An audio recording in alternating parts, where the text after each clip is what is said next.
Every day you go into work with a small goal in mind to do an amazing job. You are eager to take on new challenges and make a difference. This is daunting for anyone.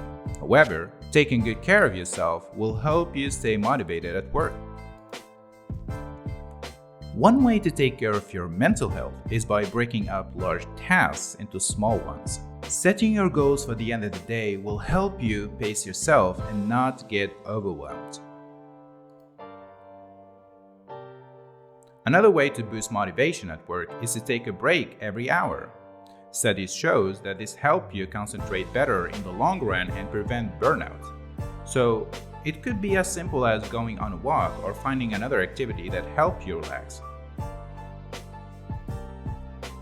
You will be more motivated to take care of yourself if you give yourself a reward at the end of each day, like watching your favorite TV show or going out with friends. This will help motivate you to get through the challenges of the day. Finally, finding meaning in what you do makes it far more motivating. Always ask yourself about the work you do on a daily basis. How can I make someone's life better? This will help you find satisfaction in what you're doing, instead of just another task to check off your list.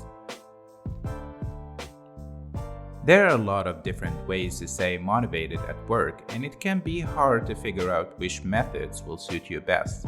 We've listed the most popular ways for staying motivated in your workplace, so take some time to think about what might work well for you. Do any of these motivation techniques resonate with you? What other strategies do you use when feeling unmotivated on the job? Let us know down in the comments section below.